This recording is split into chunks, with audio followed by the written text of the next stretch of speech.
ये 12 घंटे रात भर दौड़ना या 12 घंटे नॉन स्टॉप दौड़ना, आप कई सारी कंडीशंस में दौड़े हो, इसके लिए जितना फिजिकल स्टेमिना चाहिए वो कैसे आया आपके अंदर और उसके लिए कितने साल प्रिपरेशन रही?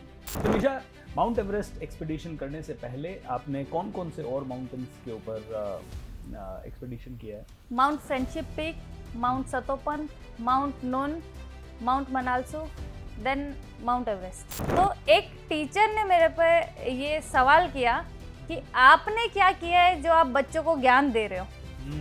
तो वो चीज़ मुझे पिंच हो गई थी कि अब कुछ बड़ा करना है और कुछ करके दिखाना है ताकि कोई ये सवाल मेरे से दोबारा ना पूछे। एवरेस्ट जाते हैं तो वहाँ बहुत सारी डेड बॉडीज भी लाइंड अप रहती है, क्योंकि वहाँ की डेड बॉडीज ना तो डिस्पोज हो पाती है, ना ही वहाँ जाके कोई उन्हें इधर उधर कर पाता है। तो आपने कई सारी डेड बॉडीज को भी क्रॉस किया होगा, तो उस समय क्या माइंड में थॉट्स रहते हैं? इसकी बहुत बड़ी कीमत आपको और भी चुकानी पड़ी निशा, okay?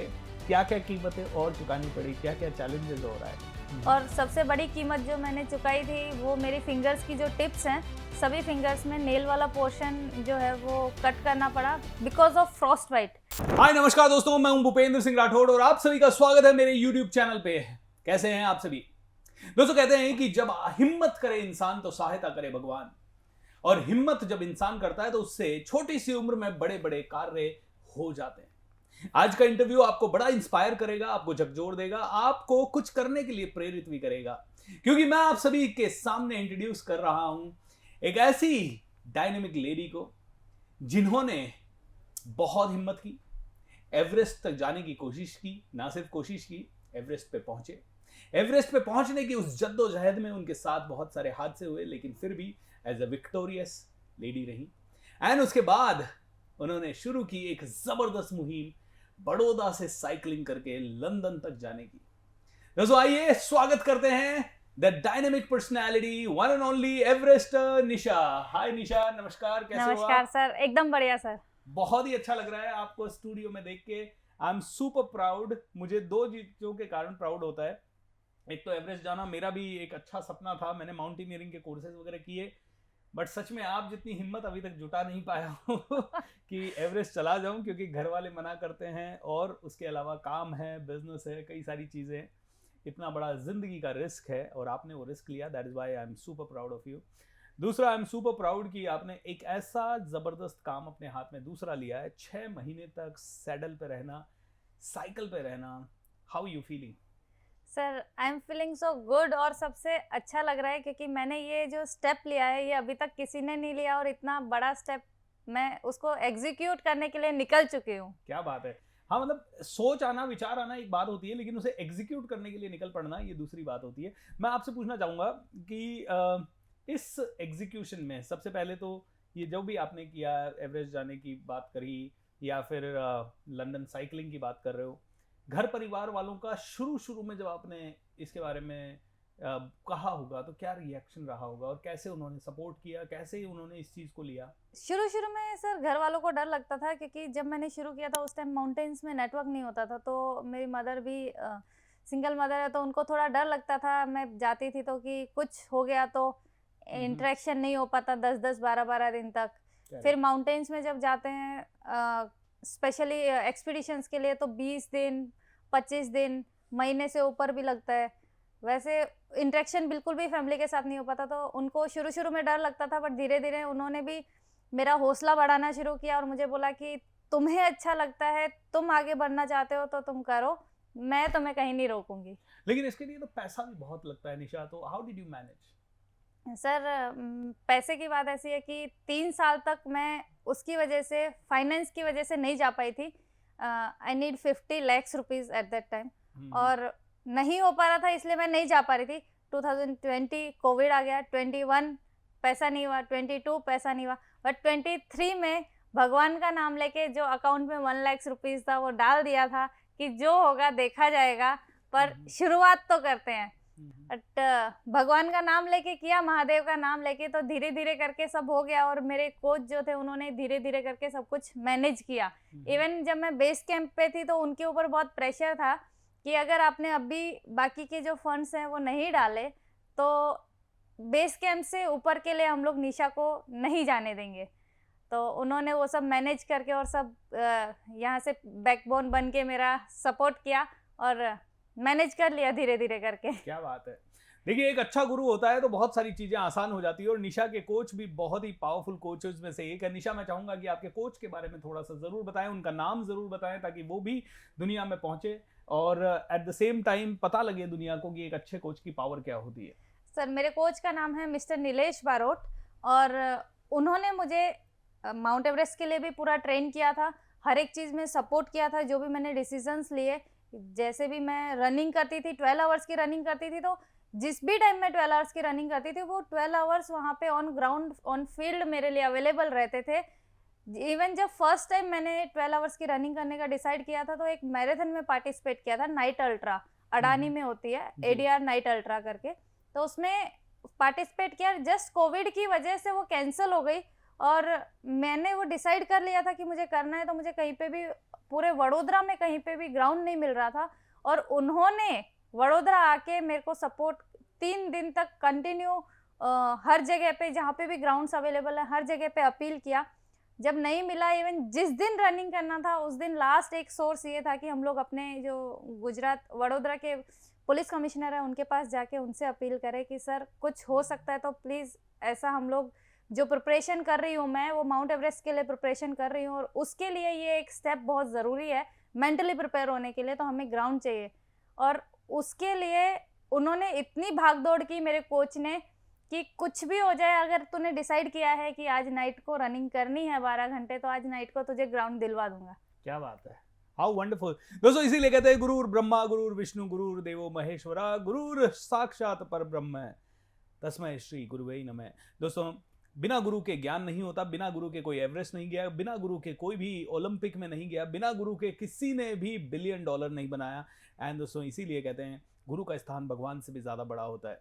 So well done Nisha, I mean congratulations. I think आप बहुत लकी हैं कि आपको बहुत अच्छे कोच मिले। निशा, ये 12 घंटे रात भर दौड़ना या 12 घंटे नॉन स्टॉप दौड़ना, आप कई सारी कंडीशंस में दौड़े हो, इसके लिए जितना फिजिकल स्टेमिना चाहिए वो कैसे आया आपके अंदर, और उसके लिए कितने साल प्रिपरेशन रही? सर, फिजिकल स्टेमिना मैंने जो था 2018 से प्रिपेयर करना शुरू किया था, 2019, 2020 में मैंने फर्स्ट टाइम मार्च में 13 मार्च की नाइट को रनिंग करके 14 मार्च की मॉर्निंग में फिनिश की थी। तो 2 से 2.5 साल की पूरी प्रिपरेशन मैंने उस चीज़ के लिए की थी, रनिंग के लिए। स्लोली मैंने स्टार्ट जब किया, 1 किलोमीटर से स्टार्ट किया था, और धीरे धीरे करके मैंने 42 किलोमीटर 45 किलोमीटर तक करके, उसके बाद मैंने डिसाइड किया कि अब मुझे 12 आवर्स की कंटिन्यू रनिंग करनी है। और उसमें भी मुझे जो ग्राउंड मिला था वो सिर्फ 400 मीटर्स का ग्राउंड था, उस पर रनिंग करनी थी। तो फिजिकल प्रिपरेशन से ज़्यादा उसमें मेंटल स्ट्रेंथ ज़्यादा ज़रूरी थी। एब्सोल्युटली। दोस्तों, आपका माइंड स्ट्रांग है तो आप कहीं पे भी जा सकते हैं और कितना भी बड़ा कार्य कर सकते हैं। निशा, मुझे आपसे पूछना है कि एवरेस्ट जाने का सपना आपने क्यों देखा, और ये ही सपना क्यों एवरेस्ट ही क्यों चुना, क्यों नहीं चुना कुछ और, बॉक्सिंग क्यों नहीं चुना? क्योंकि बॉक्सिंग करते और उसमें मेडल मिलता तो तुरंत नाम हो जाता। एवरेस्ट पे जाने का तो कोई वहाँ का कोई रिकॉर्डिंग भी नहीं होता, कोई स्पोर्ट्स में कंपटीशन भी नहीं होता, मेडल भी नहीं मिलता। Why did you choose Everest? Sir, मुझे माउंटेन्स से बहुत लगाव है, नेचर से बहुत प्यार है। तो मैंने जब ये जो डिसाइड किया था, ये इसलिए डिसाइड किया था, जब मैं MSc में थी तब से मैं ट्रैकिंग और एक्सपीडिशंस, छोटे छोटे ट्रैकिंग्स करती थी। पर उसके बाद जब मैं स्कूल, छोटे जो गांव के स्कूल होते हैं वहाँ पे बच्चों को जाके मिलती थी, स्पेशली एकदम विलेज एरिया के, जहाँ पे गर्ल्स को स्कूल भेजना बहुत मुश्किल होता है, पेरेंट्स नहीं भेजते हैं, उनको सोचते हैं कि घर पे रह के हमारी हेल्प करेंगे। तो वहाँ के एरिया में जाती थी, पेरेंट्स से बात करती थी, स्कूल में टीचर्स से बात करती थी कि उनको स्पोर्ट्स में आगे बढ़ने के लिए मौका दे। तो एक टीचर ने मेरे पे ये सवाल किया कि आपने क्या किया है जो आप बच्चों को ज्ञान दे रहे हो। तो वो चीज़ मुझे पिंच हो गई थी कि अब कुछ बड़ा करना है और कुछ करके दिखाना है, ताकि कोई ये सवाल मेरे से दोबारा ना पूछे।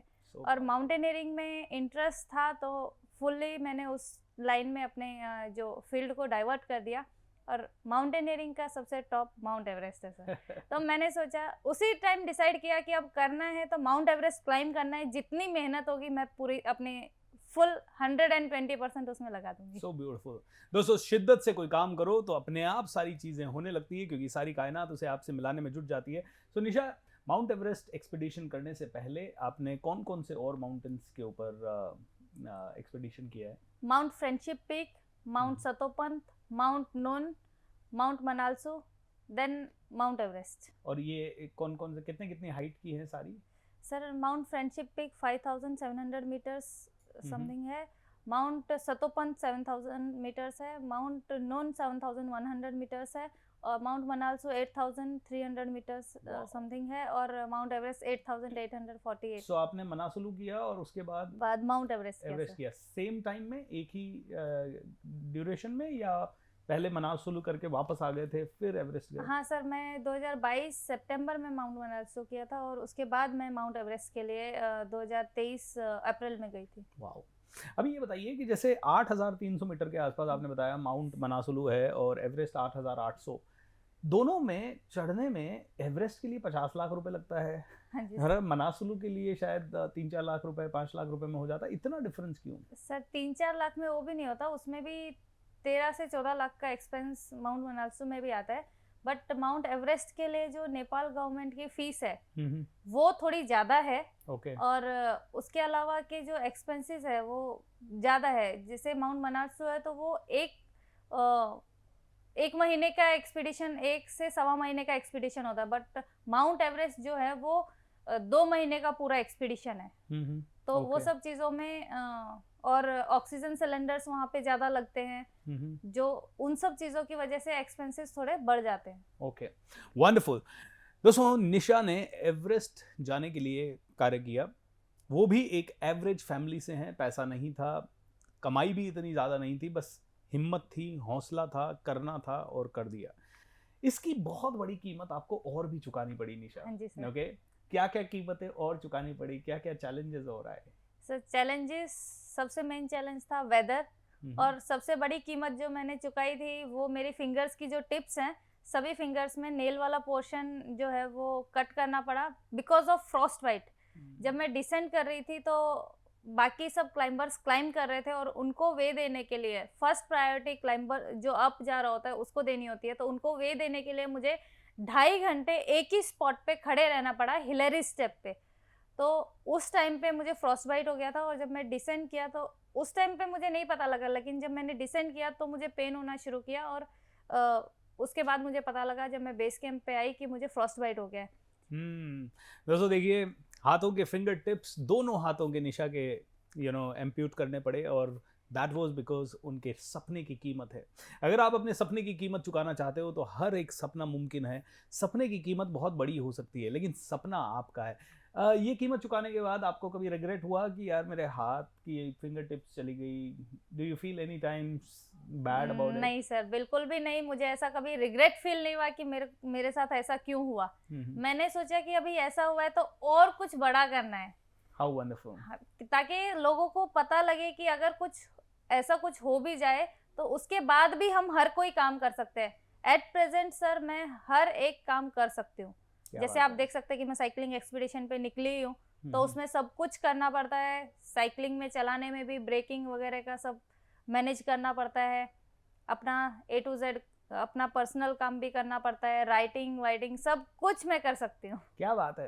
दोस्तों यही तो है, जब इंसान के अंदर जज्बा बहुत बड़ा होता है तो वो बहुत कुछ कर सकता है, और निशा आपने ये करके दिखाया है कि आपके अंदर जो जज्बा है, जो हौसला है, उसके कारण आप इतने बड़े बड़े काम कर रहे हो, and I really really feel proud of you. 2 reason से, एक तो मैंने आपको बताया था कि आप इतना बड़ा काम कर रहे हो, नंबर 2 आप हिम्मत करके शुरुआत कर रहे हो, एंड एक और रीज़न है मेरे पास जिसके कारण मुझे बड़ी खुशी होती है कि आपने हमारे बहुत सारे प्रोग्राम्स भी अटेंड किए हैं, तो हम कह सकते हैं कि हमारी स्टूडेंट निशा भी इतने बड़े बड़े काम कर रही है। निशा, आज लंदन के लिए निकले हो, लंदन जा रहे हो साइकिल पे। आई मीन 6 महीने का समय कमा सकते हो, उस समय में आप बहुत सारे काम कर सकते हो। Why are you going to London?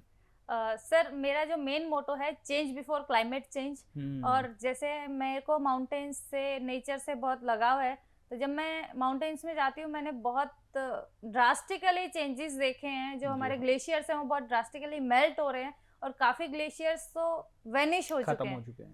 तो उसकी वजह से मैं चाहती हूँ कि जो ग्लोबल वार्मिंग बढ़ रही है उसको रोकने के लिए हम लोग ज़्यादा से ज़्यादा ट्री प्लांटेशन करें। तो मैं जहाँ पे भी जाती हूँ, जिस भी जगह पे रुकती हूँ, वहाँ पे ट्री प्लांटेशन ज़रूर करती हूँ और लोगों को भी मोटिवेट करती हूँ कि वो लोग ट्री प्लांटेशन करें और जहाँ पे भी करें उस ट्री को पाल पोस के बड़ा करें।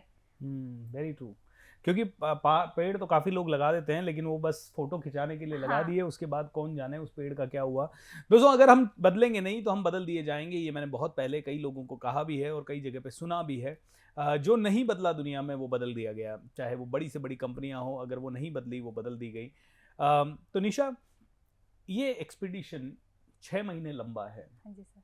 कितना पेशेंस चाहिए इसके लिए?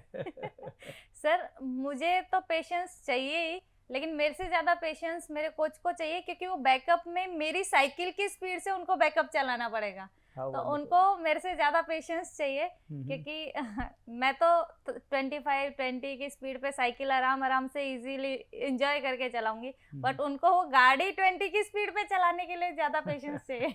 मुझे याद है, मैंने 2019 में साइकिल एक्सपीडिशन की थी, पुणे टू दिल्ली, 15 दिन की थी, 1500 किलोमीटर की थी। मेरी कोई प्रिपरेशन भी नहीं थी, ना मैं कोई एथलीट था, बस मैं तो साइकिल ली और 20 साइकिलिस्ट को इकट्ठा किया हमने, 15-20 दिन हमने किया और हम चल पड़े। बड़ा एक्साइटिंग था, पहला दिन बड़ा एक्साइटिंग, दूसरा एक्साइटिंग। पहले 4 दिन तो बड़ा पेन में रहा, मैं बहुत तकलीफ में रहा, क्योंकि हमारा था रोज का 100 किलोमीटर्स, कभी 120, कभी 150, और बिल्कुल भी प्रेपरेशन नहीं। एंड उसके बाद हम धीरे धीरे चलने लगे, अच्छा एक्साइटमेंट हुआ, अच्छा मोमेंटम बिल्ड हुआ। लेकिन फिर भी ये कहूँगा कि 12वें दिन समझ में आया क्यों चला रहे हैं। और आपने 6 महीने का ले लिया। लास्ट के 3 दिन ना बड़े डिफिकल्ट गए मेरे लिए पर्सनली, क्योंकि मैं बड़ा बोर हो जाता हूँ कुछ चीज़ों से, मुझे लगता है यार और भी कोई काम कर सकता हूँ। तो आपने तो 6 महीने का लिया है। सो अभी तक आपके कितने 20 दिन हो गए हैं, राइट? नहीं सर, आज 12 13 दिन हुआ। आज 13वां दिन है आपका, 13वें हाँ। दिन आप पहुंचे हैं दिल्ली। दोस्तों, ये इंटरव्यू अभी हो रहा है दिल्ली के नोएडा स्टूडियो में और निशा यहाँ पहुंची है नोएडा में। सो निशा, इन 13 दिनों में मुझे पता है कि आपको फंड्स के भी इशू हैं, क्योंकि ये 6 महीने की एक्सपीडिशन है। इस 6 महीने की एक्सपीडिशन में ऑन एन एवरेज कितना खर्चा आ जाएगा? Sir on an average 60 to 70 lakhs। 60 to 70 70 lakh का lakhs। खर्चा आ जाएगा। और आप अकेले जा रहे हैं या सभी लोग आपके साथ जा रहे हैं? सर मैं और आपके मेरे coaches? कोच साथ में जाएंगे, हाँ। बाकी जो है वो इंडिया बॉर्डर नेपाल तक जाएंगे। सो 2 लोग जा रहे हैं, 270 लाख रुपए से ऊपर का खर्चा है। तो निशा, आपको इसके लिए काफ़ी फाइनेंशियल सपोर्ट लोगों से मिला या नहीं मिला? सर स्पॉन्सरशिप्स मिली हैं कुछ, बट अभी भी जो फंड्स है वो बाकी हैं, थोड़े फंड्स बाकी हैं। अच्छा, तो मतलब पूरा फंड भी अभी तक मैनेज नहीं हुआ है और आप निकल पड़े हो? हाँ सर, थोड़ा हो गया था कि हम लोग मूव कर सकते हैं, तो हमने स्टार्ट कर दिया, क्योंकि जब हम शुरुआत करते हैं तभी हम उस चीज़ के लिए आगे बढ़ सकते हैं। अगर हम पूरा होने का वेट करेंगे तो बहुत टाइम लग जाएगा, और जब हम पहुंच रहे हैं यूरोप और लंदन, तो उस ड्यूरेशन में वहाँ पे ठंडी बढ़ जा रही है, और अगर हम और थोड़ा डिले करते तो वहाँ पे स्नोफॉल होती है और हम लोग वहाँ साइकिलिंग नहीं कर पाते, तो मेरा एक्सपीडिशन फिर आधा अधूरा रहता। ऑसम। दोस्तों देखिए, बड़ा चैलेंजिंग 6 महीने, अनसर्टेनिटीज। तो मैं आपसे पूछना चाहूँगा, ये लंदन ही क्यों चुना, कोई और कंट्री क्यों नहीं चुना? आप नेपाल की भी कर सकते थे, आप थोड़ा पास की कर लेते, 3 ही महीने में हो जाती।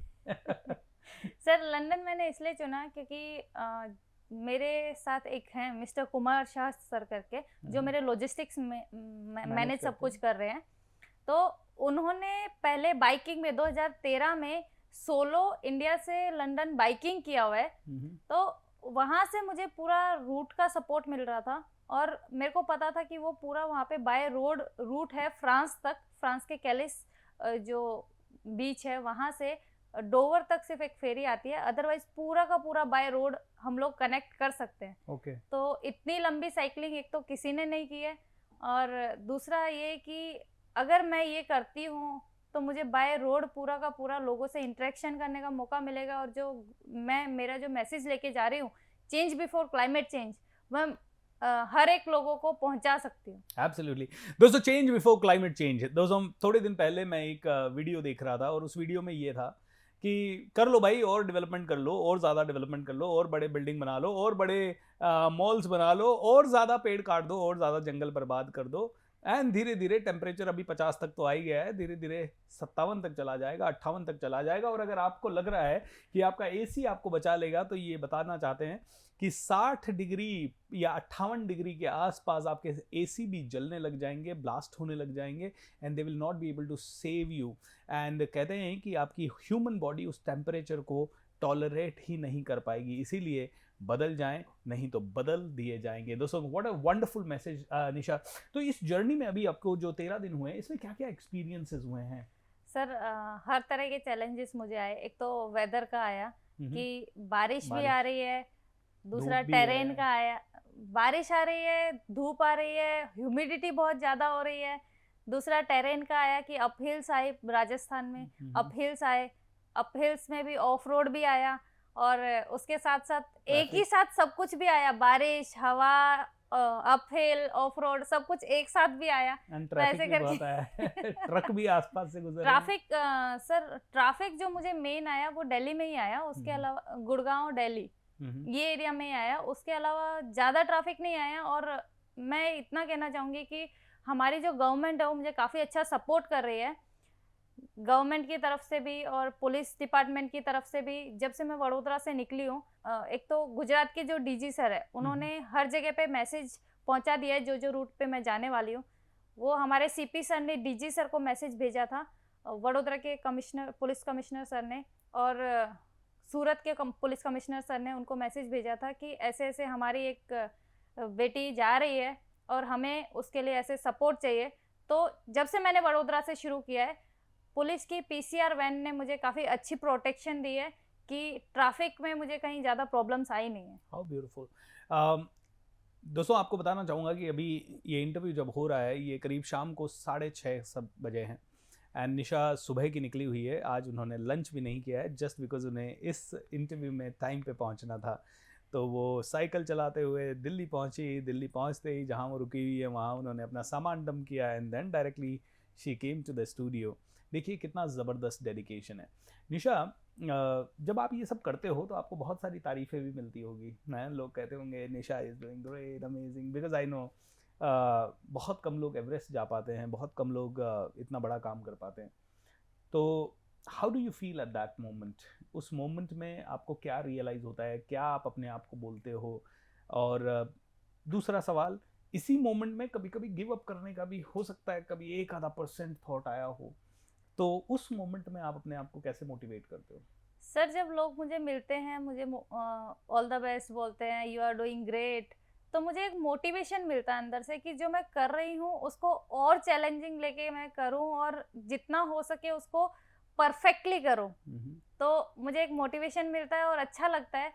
और जैसे आपने गिव अप का बोला, तो गिव अप का कभी मुझे माउंट एवरेस्ट के टाइम पे भी नहीं दिमाग में आया था कि मैं गिव अप कर दूँ और छोड़ छाड़ के वापस, मतलब वेदर ख़राब होता है कई बार, ऐसा भी पूरा बुरी तरह थक जाते हैं, फिर भी कभी मेरे दिमाग में ये चीज़ नहीं आई कि मैं गिव अप करके वापस आ जाऊँ। और अभी भी ऐसा, अभी तक कभी ऐसा मेरे दिमाग में आया नहीं कि जो मैं अभी दिल्ली पहुँची हूँ, दिल्ली तक मेरे दिमाग में ऐसा थॉट कभी माइंड में, मतलब 1% भी नहीं आया कि मैं गिव अप करूँ। ओके। तो जैसे एवरेस्ट जाते हैं तो वहाँ बहुत सारी डेड बॉडीज़ भी लाइंड अप रहती है, क्योंकि वहाँ की डेड बॉडीज़ ना तो डिस्पोज हो पाती है, ना ही वहाँ जाके कोई उन्हें इधर उधर कर पाता है। तो आपने कई सारी डेड बॉडीज़ को भी क्रॉस किया होगा, तो उस समय क्या माइंड में थॉट्स रहते हैं?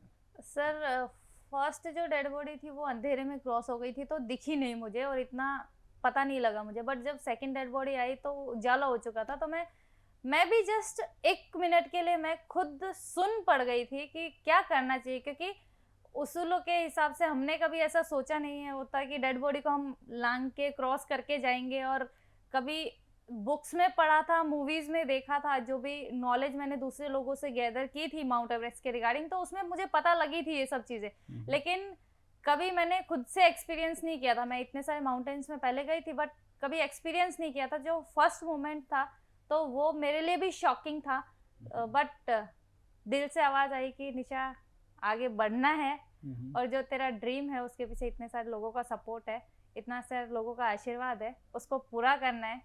Awesome. तो मैं आगे बढ़ी। How beautiful. एंड जब आपको पता लगा कि आपको फ्रॉस्ट बाइट हो गया है और आपकी उंगलियां यानी फिंगर टिप्स आपकी एम्प्यूट करनी पड़ेगी, उस समय क्या रिएक्शन था आपका या आपके परिवार वालों को, क्या लगा? और उस समय के बाद का पहला 2-3 महीना कैसे आपने क्योंकि कई सारे काम हम सहजता से करते हैं और एक हाथ की कट जाए तो ठीक है, आपके तो दोनों हाथों की एम्प्यूट करनी पड़ी। तो कितने चैलेंजेस, किस किस लेवल के चैलेंजेस आए?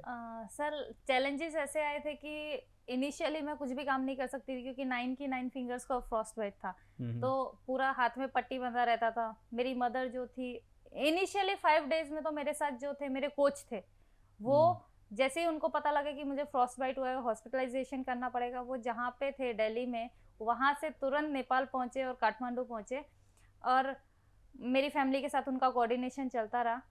जैसे ही मैं वहाँ से निकली, वहाँ पे जो भी मेरी रिक्वायरमेंट्स थी, जैसे भी मुझे सपोर्ट था फूड से लेके, वो मेरे कोच मुझे खिलाते थे।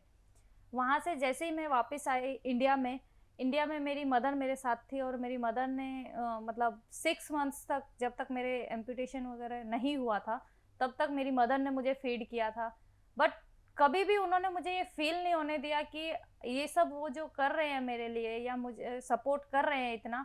उन्होंने हमेशा बोला, बेटा जो हुआ अच्छे के लिए ही होता है, टेंशन मत ले, आगे और कुछ अच्छा कर लेना। इन सब चीजों से मायूस होके नहीं बैठना है, अपनी जिंदगी में और आगे बढ़ना है। तो इसका मतलब आप ही हिम्मत वाले नहीं हो, आपकी मम्मी और भी ज्यादा हिम्मत वाली हैं। सर मेरी मदर, मेरे कोच, मेरी फैमिली, सब लोगों का मुझे बहुत अच्छा सपोर्ट रहा है, इसलिए मेरे को कभी मतलब मायूसी आई नहीं दिमाग में। How wonderful. दोस्तों इस वीडियो के नीचे मैं आपको निशा जी के बैंक अकाउंट वगैरह भी दे रहा हूँ, क्योंकि इस तरह की एक्सपीडिशन में बहुत पैसा लगता है। अगर आपकी तरफ से, किसी की भी तरफ से कोई भी मदद हो सके तो डेफिनेटली डू इन्वेस्ट दैट। ये इन्वेस्टमेंट कंसिडर करें, क्योंकि इससे पूरे देश का नाम रोशन होता है, नंबर 1। नंबर 2, जो निशा कर रही है उसके कारण हज़ारों लोग इंस्पायर होंगे, हज़ारों लोग इंस्पायर होंगे। स्पेशली यंग गर्ल्स जो कुछ करना चाहती हैं, जिन्हें समाज का सपोर्ट नहीं मिल रहा या परिवार का सपोर्ट नहीं मिल रहा, स्पेशली वो लोग जिनके पास पैसे कम हैं और वो डर रहे हैं कि यार पैसे नहीं है इसलिए हम कर नहीं सकते। तो यहाँ पे ये सीखने वाली बात निशा से है कि जब आप शुरुआत करेंगे तो धीरे धीरे धीरे धीरे कोई ना कोई आपको मिलता रहेगा, किसी न किसी रूप में मिलता रहेगा, जो आपको कोई ना कोई मदद करता रहेगा। तो मैं हमेशा कहता हूँ कि ना जाने किस रूप में किसको नारायण मिल जाएगा। ओके, आपके रूप में निशा को नारायण मिल सकता है, आपके छोटे से सपोर्ट के रूप में निशा को बहुत ज़्यादा हेल्प हो सकती है एंड उनकी जर्नी बड़ी आसान हो सकती है। वेल निशा, इस पूरे प्रोसेस में जब आपका ड्रीम अच्छा था, आप कई लोगों के पास गए होंगे कि हेल्प कर दो, सपोर्ट कर दो, और उसमें कई लोगों को आपका ड्रीम समझ में नहीं आता, कई लोगों को लगता है ये क्यों कर रही है, कई लोग एहसान की तरह पैसा देते होंगे। उस पूरी सिचुएशन में what do you feel and कैसे ये फंड थोड़ा बहुत जो भी आप मैनेज कर पाए हैं वो कैसे किया? सर मतलब मेरे पास इस टाइम पे जो एक्सपीडिशन में मुझे जो फंड्स लेने थे, इसमें मुझे थोड़ा इजी ये रहा कि मेरी जो अचीवमेंट थी उसके बेसिस पे लोगों ने मुझे सपोर्ट किया। भागदौड़ बहुत करनी पड़ी बट लोगों ने मुझे सपोर्ट किया और मैं इतना मैनेज कर पाई कि मैं मेरा एक्सपीडिशन स्टार्ट कर दूं। Right, wow. और पहले वाली एवरेस्ट वाली? सर एवरेस्ट वाली एक्सपीडिशन में तो बहुत भाग दौड़ की, बट उसमें एट द एंड मोमेंट जो था वो मेरे कॉलेज वालों ने और 1-2 जगह से मुझे फंड्स मिले थे। अदरवाइज उसमें बहुत बहुत ज़्यादा मतलब ऐसा सिचुएशन आ गया था कि मुझे तो मेरे कोच ने भेज दिया था कि तू जा, मैं देख लूँगा। मेरे को पता है कि उनके ऊपर कितना प्रेशर था।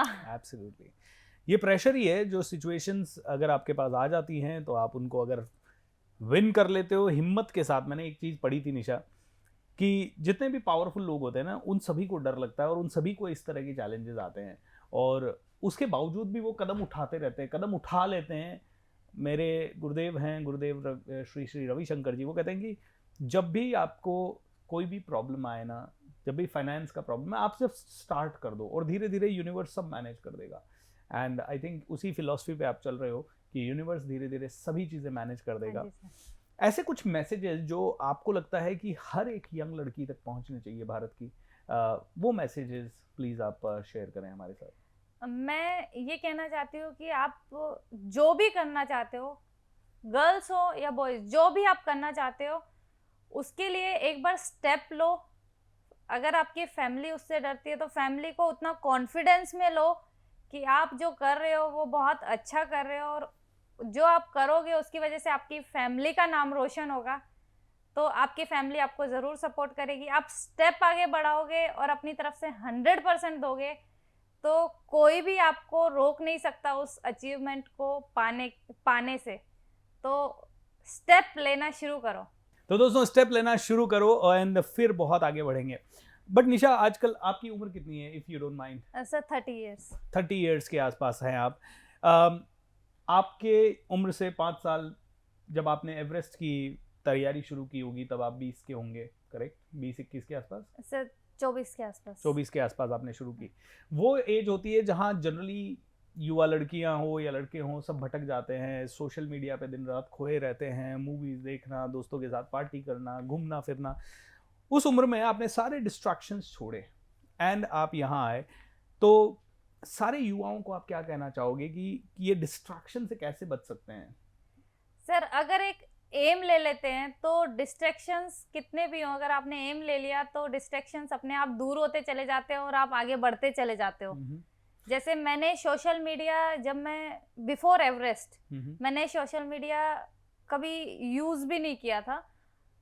अकाउंट था मेरा लेकिन मैं यूज़ कभी नहीं करती थी। कभी इंस्टा नहीं ओपन किया, कभी फेसबुक नहीं ओपन किया, अकाउंट बना के रखा हुआ था साइड में। ओके। तो मेरे कोई फॉलोवर्स नहीं थे, मुझे कोई फॉलोवर्स का कुछ पता भी नहीं था। सोशल मीडिया इवन कैसे यूज़ करते वो सब भी मुझे कुछ नहीं पता था। सिर्फ इतना पता था कि 7 से 8 घंटे मुझे जो वर्कआउट करना है उसमें मेहनत करनी है। Awesome. और 24 साल के पहले की आपकी ज़िंदगी कैसी रही? मतलब एवरेस्ट वगैरह का सपना देखने से पहले या एथलीट बनने से पहले की आपकी ज़िंदगी कैसी रही? उस समय आप क्या सोचते थे? सर उसमें ऐसा था कि मैं पहले से ही स्पोर्ट्स से रिलेटेड थी और माउंटेनियरिंग में मैं जब स्कूल टाइम में थी तब भी मेरे स्कूल की तरफ से जब कैंपिंग होती थी तो मैं गई थी धर्मशाला। मैं उस टाइम केंद्रीय विद्यालय चंडीगढ़ में थी, केंद्रीय विद्यालय 47 चंडीगढ़। तो वहाँ से एक बार कैंपिंग के लिए लेके गए थे तो मुझे बहुत अच्छा लगा था। फिर मैंने कॉलेज टाइम पे एनसीसी भी किया। एनसीसी में भी फिजिकल फिटनेस का बहुत ध्यान रखा जाता है। उसके बाद एमएससी में मैं ट्रैकिंग कैंप्स, मैं मेरे जो कोच हैं उनके साथ एमएससी के टाइम से जुड़ी और उनके जो भी ट्रैकिंग कैंप्स होते थे वो हैंडल करती थी, एज अ वॉलंटियर जाती थी। और जब भी मेरे कॉलेज में ब्रेक होता था, वेकेशंस होते थे तो मैं जाती थी और वो हैंडल करती थी। तो स्टडीज़ के साथ साथ एमएससी इन इंडस्ट्रियल मैथमेटिक्स किया मैंने, तो स्टडीज़ के साथ साथ मैं ये सब चीज़ें करती थी क्योंकि उससे मैं रिफ़्रेश हो जाती थी और स्टडीज़ में और ज़्यादा ध्यान लगता था। एंड आपके जब स्कूल के टीचर्स और फ्रेंड्स आपको मिलते हैं तो now how do they feel about you? Sir बहुत अच्छा लगता है। इवन यस्टरडे ही मेरे इंग्लिश के जो 11th-12th में टीचर थे वो मुझे गुड़गांव में कल मिले थे और इतना मुझे अच्छा लग रहा था कि मैं इतने सालों के बाद उनसे मिली हूँ और वो इतना प्राउड फील कर रहे हैं मेरे लिए कि हाँ मेरी स्टूडेंट जो इतना सब कुछ अचीव कर रही है, वो मेरे साथ बैठे और हमें ऐसा लगा ही नहीं कि हम इतने सालों के बाद मिले हैं। Correct correct. इतनी सारी हमने डिस्कशंस की, बातें की और इवन अलग होने का मन नहीं कर रहा था। उनका भी वापस घर जाने का मन नहीं कर रहा था और मेरा भी उनको विदा करने का मन नहीं कर रहा था। तो बहुत अच्छा फील हो रहा था मुझे। Correct correct. नहीं, ये होता है जब आपके टीचर्स आपको आप बहुत सारी चीज़ें करते हो और पुराने टीचर्स आपको स्पेशली मिलते हैं और जब उनका हाथ आपके कंधे पे आता है तो it is one of the best feelings. आपने हमारे भी बहुत सारे कोर्सेज किए हैं। कौन कौन से कोर्सेज किए हैं आपने हमारे? सर एक जीत का जुनून किया था, उससे पहले आपके जो 5 कोर्स एक साथ चले थे वो मैंने 5 किए थे साथ में। 21 डेज हाँ, सेल्फ 21 ग्रोथ डेज मास्टरी। हाँ 21 डेज पर्सनल ग्रोथ मास्टरी एक हमारा प्रोग्राम था, हाँ जी वो सर। आपने किया था। एंड उसके अलावा आप जीत का जुनून प्रोग्राम जीत में का आए थे। जुनून प्रोग्राम किया था सर। तो उसके बाद मैंने देखा कि आप काफ़ी सारी जगह पे जाके मोटिवेशनल टॉक्स भी दे रहे थे। हाँ जी sir. So how is your experience becoming a motivational speaker now? Sir अच्छा लगता है स्कूल्स में जाके, जब मैं बच्चों से इंटरेक्शन करती हूँ, कॉलेजेस में, यूनिवर्सिटीज़ में जाती हूँ, बच्चों के साथ इंटरेक्शन करती हूँ, इवन कंपनीज़ में जाती हूँ, वहाँ के जो एम्प्लॉयज़ हैं उनके साथ इंटरेक्शन करती हूँ। तो कोई भी जब इतने सारे लोगों में से अगर एक भी मोटिवेट होके अपनी लाइफ में कुछ अच्छा करने लगे तो बहुत अच्छा लगता है। जैसे अभी रिसेंटली मैं इंदौर गई थी एक कंपनी में, वहाँ पे मेरा बच्चों के साथ एक टॉक था। जब बच्चों से मैंने इंटरेक्शन किया, उनको बताया कि हेल्थ कितना ज़रूरी है, स्टडी के साथ साथ हेल्थ कितनी ज़रूरी है, और इवनिंग में ही सभी बच्चे मेरे पास आए कि चलो मैम हम लोग साइकिलिंग करने चलते हैं, हम आपको इंडस्ट्री की विजिट साइकिल पे कराते हैं। और कुछ गर्ल्स जो थी वो मेरे कोच को मिली, उन्होंने सर ने उनको पूछा होगा कि बेटा कहाँ जा रहे हो, बोले सर हम मैडम से बहुत मतलब मैडम की बातों से काफ़ी मोटिवेट हुए हैं, तो हम रनिंग आज से ही शुरू कर रहे हैं, आज से ही हम लोग रनिंग शुरू कर रहे हैं और अपना जो तो एक मैसेज हो जाए जिससे कि हेल्थ सभी लोग, हम जैसे लोग भी रोज आज से ही रनिंग शुरू कर दें, ऐसा कोई पावर पैक्ड डोज हो जाए हम सबको। सबसे मेन चीज़ है सर कि हेल्थ अगर हमारी अच्छी रहेंगी तो हम अपने कोई भी मिशन में कंसंट्रेट कर पाएंगे, फुल्ली कंसंट्रेट कर पाएंगे। तो हेल्थ को अच्छा रखने के लिए कोई भी फिजिकल एक्टिविटी, रनिंग हो गई, योगा हो गया, मेडिटेशन हो गया, ये सब चीज़ें ज़रूर करनी चाहिए। डेली दिन में ज़्यादा टाइम नहीं निकालो तो एटलीस्ट 1 आवर अपने लिए। आप कितना समय देते हो रोज? सर रोज मैं 1 to 2 आवर्स तो मिनिमम अपनी बॉडी को 1 से 2 घंटे मिनिमम देती हूँ। दोस्तों मुझे आज भी याद है, निशा हमारे जीत का जुनून प्रोग्राम में अजमेर आई थी और वहाँ उसे थोड़ा फीवर हो गया था, एंड फीवर हो गया तो उसने अपने आप को कहा ये फीवर तभी जाएगा जब मैं रनिंग करूँगी। अगले दिन सुबह वो 5-6 किलोमीटर 10 किलोमीटर की रनिंग में चली गई। हम लोगों ने एक सफाई अभियान चलाया था उधर, एंड उधर निशा आई और रनिंग करते हुए पसीने में आई, and then she started doing and fever gone. तो ये आपका मंत्र है फीवर भगाने का? सर हाँ, मेरा जब भी बॉडी मुझे ऐसे लेजी लगती है या ऐसा कुछ फीवर जैसा लगता है तो मुझे पता है कि जब तक मैं एक्सरसाइज नहीं करूंगी तो और लेजी होती चले जाऊंगी और वो चीज़ ठीक नहीं होगी। तो ये 2 से 3 बार मेरे साथ हो चुका है कि हल्का सा मुझे फीवर जैसा फील हुआ और मैंने अगर अगले दिन एक्सरसाइज नहीं की तो वो मुझे बहुत ज़्यादा लगेगा, अगर मैंने अगले दिन एक्सरसाइज की तो वो ख़त्म हो जाएगा। How wonderful. तो निशा, जैसे जीत का जुनून और 21 days personal growth mastery program, इन 2 प्रोग्राम से आपने कोई ऐसी सेंट्रल 1 या 2 या 3 लर्निंग जो आपको सबसे प्यारी लगी हो? सर आपकी सबसे मेन चीज़ जो है कि अगर आप किसी चीज़ को शिद्दत से चाहो तो पूरी कायनात आपको उससे मिलाने के लिए, आपका जो एम है उससे मिलाने के लिए लग जाती है। दूसरा कि आप अपने गुरु को पूरी तरीके से फॉलो करो तो आपको कभी भी मतलब उसका गुरु का आशीर्वाद रहेगा तो आपको सक्सेस से कभी आप पीछे नहीं हट पाओगे। How beautiful. दोस्तों एक चीज निशा ने आपको नहीं बताई इस पूरे इंटरव्यू में, जो कि मैं आप सभी को बताना चाहूंगा। निशा ने जब एवरेस्ट गई तो उनकी फिंगर टिप्स को एम्प्यूट करना पड़ा फ्रॉस्ट बाइट के कारण। ये तो एक चैलेंज था।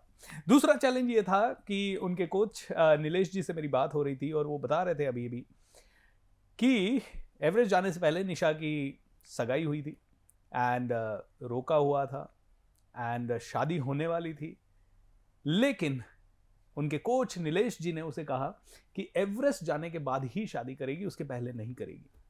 निशा एज ए सिंसियर स्टूडेंट, आप देख सकते हो निशा के चेहरे की स्माइल, सिंसियर स्टूडेंट, उसने कोच की बात मानी, वो एवरेस्ट गई, उन्होंने सगाई तोड़ दी। स्पेशली जब उन्होंने देखा कि निशा की उंगलियों को एम्प्यूट करना पड़ा, उन्होंने सगाई तोड़ दी। सगाई तोड़ने के बाद 15 दिनों के अंदर अंदर उस लड़के ने कहीं और शादी भी कर ली। निशा, ये तो मैं आपसे पूछूंगा कि जब ये इमोशनल पेन, कभी बार क्या होता है फिजिकल पेन मैटर नहीं करता, इमोशनल पेन बहुत ज़्यादा हो जाता है, उसमें आदमी बहुत टूट जाता है। वो इमोशनल पेन के समय में आपने क्या सोचा? सर उस इमोशनल पेन के समय में मैंने खुद को और हार्डशिप में डाला कि वो इमोशनल पेन मेरे लिए खुशी, मतलब मैं उसको बाहर निकलूं, उससे हार्डशिप से बाहर निकल के और मैं दूसरी कोई खुशी मेरे पास बहुत बड़ी आ जाए, वो इमोशनल पेन मेरे पास रहे ही ना किसी भी मोमेंट पे। तो मैंने उसी टाइम से जब मेरा ऑपरेशन हुआ, मेरे फिंगर्स का ऑपरेशन होने के बाद जिस दिन स्टिचेस खुले उसके विदिन 1 वीक मैंने साइकिलिंग करना चालू कर दिया था और मैंने ये एम के लिए प्रिपरेशन, मतलब मेरे दिमाग में ये एम आ चुका था साइकिलिंग वाला, इंडिया टू लंदन, और उसके लिए मैंने पेपर वर्क, जो बेसिक पेपर वर्क करना पड़ता है, रूट बनाना, ये वो, तो वो सब मैंने करना शुरू कर दिया था। तो मुझे उस चीज़ को सोचने के लिए टाइम ही नहीं मिला। क्या बात है। दोस्तों देखिए, जब आपको इमोशनल पेन होता है उसी समय अगर आप अपने आप को कोई बड़ी चीज़ में बिजी कर देते हैं तो वो और भी ज़्यादा पावरफुल हो जाता है। और निशा ने अपने आप को बड़ी चीज़ में बिजी कर दिया। बिजी कर दें अपने आप को, अपने आप की उस प्रॉब्लम को चैलेंज के रूप में लें ताकि वो इंसान को ज़िंदगी भर रिग्रेट हो। मैं एक शेर बोलता हूँ इस पर, वो आपको भी बोलना चाहूँगा और सभी को बोलना चाहूँगा, आपने तो उसको जी लिया है, निशा ने उस शेर को जी लिया है। शेर ऐसा है, कोई हमें ठुकरा दे हमें इसका गम नहीं, बड़े बदनसीब हैं वो जिसकी किस्मत में हम नहीं। How wonderful. और आज की डेट में निशा के हज़ारों फॉलोवर्स हैं, लाखों फॉलोवर्स हैं। आज वो एवरेस्ट के साथ साथ इतने सारे काम कर रही है और इतनी प्यारी सी स्माइल के साथ इंटरव्यू दे रही है, वो भी बिना खाना खाए और दिन भर साइकिल चलाए। God bless you Nisha, thank you so much for thank you having so you in much. This, you know, it's blessing, it's a pure adventure for people also to watch this interview. लोगों को बड़ा मजा आएगा ये interview और आपकी success story देखते हुए। तो दोस्तों ये है एवरेस्ट और निशा, एंड बहुत सारी पावरफुल बातें आपने सुनी। आप में से कई लोगों के बहुत सारे सपने हैं, बस सपनों की कीमत चुकाने के लिए तैयार हो जाइए। कोई भी सपना ऐसे ही पूरा नहीं होता। दोस्तों मेरे बहुत सारे स्टूडेंट्स हैं, बहुत सारे लोग हैं। निशा तो मेरे टच में सिर्फ 6 महीने से आई है, नवंबर से। ओके, नवंबर से आई, और नवंबर में जब मैंने वो प्रोग्राम किया था निशा, उस समय उस प्रोग्राम में आई थिंक 4-5 हज़ार लोग हुआ करते थे। उन 5,000 लोगों में से सिर्फ निशा ही यहाँ क्यों बैठी है? ऐसा क्या रीज़न है कि जीत का जुनून का प्रोग्राम में भी करीब 800-900 लोग थे, उनमें से निशा अपने आप हाईलाइट हो गई। कहते हैं कि जब आप अपने कर्मों को शिद्दत से करते हो तो आप अपने आप, आपको अपने इंट्रोडक्शन की ज़रूरत नहीं पड़ती, आप अपने आप पहचान लिए जाते हो। आपको बोलना नहीं पड़ता किसी को, अरे मुझे अपॉर्चुनिटी दो, अरे मुझे चांस दो। आज निशा ने मुझे नहीं कहा कि सर आप मेरा इंटरव्यू लो, कि मेरी स्टोरी दुनिया तक पहुंचे। ये मुझे अंदर से फीलिंग आया कि उस लड़की ने कुछ अच्छा किया है तो उसकी स्टोरी दुनिया तक पहुंचनी चाहिए। ओके, एंड वो अमिताभ बच्चन साहब की वो कविता वो गाते हैं, हरिवंश राय बच्चन जी की, कुछ किए बिना ही जय जयकार नहीं होती, कोशिश करने वालों की कभी हार नहीं होती। तो निशा ने बहुत कुछ किया है। देखिए 6 साल वो काफ़ी मल्टीनेशनल कंपनी में जॉब करके कमा सकती थी। 6 साल वो किसी और जगह पे अपना बिजनेस बिल्ड करके लाख रुपया, 2 लाख रुपया, 4 लाख रुपया महीना कमा सकती थी। पढ़ी लिखी लड़की हैं, मेहनत कर सकती हैं, लेकिन उनका सपना उन्होंने लीक से हट के लिया। कहते हैं जितने भी लेजेंड्स पैदा हुए हैं इस दुनिया में, वो लोग लीक से हट के चलते हैं। भीड़ के साथ तो दुनिया चलती है, भीड़ नहीं, खास बनो। जब खास बनोगे तो खास खास चीज़ें आपके साथ होने लगेगी दोस्तों। एंड इसी के लिए आम से खास बनने के लिए आप अपने हर एक सपने को लिखें, हर एक सपने पे पूरा फोकस लगाएं, डरें नहीं, हिम्मत करें, आगे बढ़ें। पैसों के कारण तो बिल्कुल ना रुकें। जो आपकी कंडीशन है, जैसी आपकी कंडीशन है, वहाँ से शुरू करें, and one day you will reach over the top. Thank you so much Nisha for coming to this show, really appreciate. मज़ा आया आपके साथ बातचीत करके। उम्मीद करता हूँ कि ये शो काफ़ी लोगों को, काफ़ी यंगस्टर्स को इंस्पायर करेगा, एंड आपकी सक्सेस स्टोरी ज़्यादा से ज़्यादा भगवान सभी तक पहुँचे। और हम दुआ करेंगे कि आप आराम से खुशी खुशी लंदन तक जाके आओ, और उसके बाद एक और मुकाम, एक और मुकाम, एक और मुकाम, ऐसा ही हासिल करते रहो। वैसे लंदन के बाद और क्या करोगे, सोचा है? सर वो आने के बाद सोचेंगे। How wonderful. So any final message, any final thought? जो भी इस वीडियो को देख रहा है उससे एक ही अपील करना चाहूंगी कि ज़्यादा से ज़्यादा ट्री प्लांटेशन करें और अपने नेचर अर्थ को सेव करें। चलिए दोस्तों, सभी लोग ये प्रण लेते हैं कि पेड़ लगाएं, लगाने के साथ साथ लगाने के लिए इंस्पायर भी करें, जैसे निशा कर रही हैं, और उससे भी इम्पॉर्टेंट उन्हें प्रोटेक्ट करें। निशा, जब मैं पूना में 2015 में ये प्रोग्राम्स करता था, तब हमने एक बाइक रैली निकाली थी इसी चीज़ के लिए। पुणे से हम लोग गए थे मनाली, और मनाली से हम बाइक्स पे खारदुंगला, लेह लद्दाख और ये सारी चीज़ें करके आए थे। एंड यही सेंट्रल मैसेज हमारा था। उस समय हम जो भी प्रोग्राम करते थे उसमें हमारे एक सहयोगी थे, वो कहते थे सर आप ये अनाउंस करोगे तो मैं आपको ट्रीज़ के सैपलिंग्स मैं प्रोवाइड करूँगा। तो करीब हमने 20 से 25 प्रोग्राम हमारे ऐसे किए जहाँ 1000 1200 लोग आए, और उनमें हर आदमी को वहाँ से ट्री सैपलिंग्स हमने दे के भेजा। और we also did lot of plantation activities. बहुत मज़ा आया। और वो हम ऐसी जगह पे करते थे जहाँ पे वो जो शख्स थे, उनका नाम भी लेना चाहूँगा, धनंजय शेडबाले जी थे, बड़े पैशनेट थे, पूना से हैं। मैं उनका आपको उनका नंबर भी शेयर करूँगा। He can also support you in this mission, क्योंकि ये उनके जीवन का सबसे बड़ा मिशन है। उन्होंने स्पेशली कुछ एम्प्लॉयज़ ऐसे रख रखे थे जो कि जितने पेड़ लगाए गए उनका ध्यान रखने के लिए। So that was the kind of activities. तो बड़ा अच्छा लगा मुझे आपसे बात करके। एक और रीज़न से अच्छा लगता है क्योंकि मैं आपके अंदर वो सारी चीज़ें मैंने देखी है जो मेरी इच्छाएं थी, और मैंने थोड़ी थोड़ी की उनको सबको पूरी। जैसे मैं 23,000 फीट तक की ऊंचाई पे मैं गया हूँ। माउंटेनियरिंग का बेसिक एडवांस कोर्स किया, मैंने साइकिलिंग की, मैंने रनिंग की, मैराथन्स की, बाइकिंग की, ये सारी चीज़ें की। तो मुझे बड़ा अच्छा लगता है कि आप इनको और डेडिकेटेडली कर रहे हो, क्योंकि हम तो थोड़ी चक्र भी में फंस गए, अब हमारा पैशन कुछ और हो गया है, ज़्यादा बड़ा पैशन है वो, ट्रेनिंग मेरा सबसे ज़्यादा बड़ा पैशन है, but this is too good. So congratulations once again and thank you so much, all the very very best. दोस्तों आप सभी लोग एक बार फिर से इस वीडियो के नीचे डिस्क्रिप्शन में निशा का अकाउंट डिटेल और फ़ोन नंबर सभी कुछ दे रहा हूँ। मेक श्योर दैट आप सपोर्ट अपने हिसाब से जो भी कर सके, it will be commendable. Lots of love. Thank you Nisha. Thank you so much sir for inviting me over here. Thank you Nisha, thank you Thank you, so sir. Much and अच्छे से जाइएगा, जो भी हेल्प लगे ज़रूर बताइएगा। Thank you so much. Wonderful.